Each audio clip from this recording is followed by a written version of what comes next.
Donc nous sommes avec deux artistes, Fred Fenouil et François Gérard. Vous exposez ici à Lacanaugue, alors honneur aux femmes.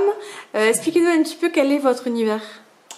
Mon univers, alors c'est un univers plutôt enfantin, on va dire. J'ai du mal à sortir de l'enfance, donc très, oui, un côté BD, je pense, très coloré, joyeux, j'espère. Donc voilà, j'ai pas d'autre prétention que celle-là, de faire des œuvres déjà qui me plaisent et qui donnent le sourire. Avec des inspirations qui vous viennent d'où? Oh, c'est multiple, ça a commencé par l'art africain, sur le côté les femmes totems, ensuite Niki de Saint-Phal, Picasso, Andermasseur, et puis l'art singulier beaucoup aussi.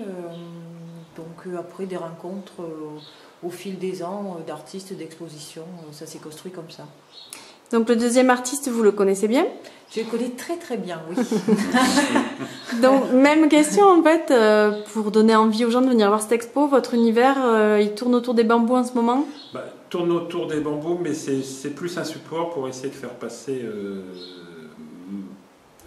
ce qui me plaît un petit peu tous les jours, c'est-à-dire de faire des points, des traits de la peinture. Chose très simple, c'est pareil, c'est quelque chose de très simple. J'aime beaucoup aligner des points, des traits, et puis essayer de donner un souffle ethnique, disons, à des œuvres un peu contemporaines, et essayer de travailler beaucoup le graphisme, mais le support importe peu. Mais j'aime beaucoup quand même travailler sur des supports naturels, si on peut dire, supports un petit peu bruts, que ce soit des boîtes châtaigniers, des poutres, même du galet, enfin des supports qui me servent un petit peu de toile, et tout ça pour essayer de, pareil, un peu comme Fred, juste me faire plaisir et essayer de faire rêver un petit peu les gens, quoi.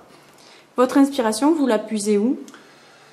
J'aime beaucoup tout ce qui est art, tout ce qui touche au trait ethnique, enfin à l'art ethnique un petit peu, qu'on retrouve un petit, qu'on croise un peu les tatouages d'Afrique du Nord, l'art maori, ce qu'on peut trouver en Australie, l'art celte, etc. Là où il y a beaucoup de graphisme. Donc j'essaie de reprendre, enfin j'essaie pas de reprendre, mais je suis influencé par des petits détails un petit peu de tous ces graphismes, et je crée mon propre univers que j'essaie d'adapter un peu au jour le jour ou aux différents supports que je trouve, quoi.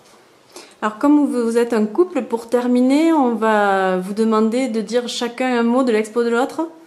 Vous la définiriez comment? Oh c'est pas facile ça comme... Ouais, c'est effectivement un univers très différent du mien, mais qui en même temps se marie très bien. Oui, ça se complète. Ça se complète, c'est...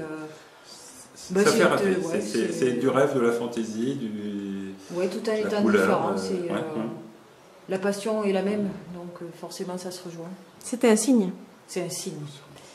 C'est d'où le résultat.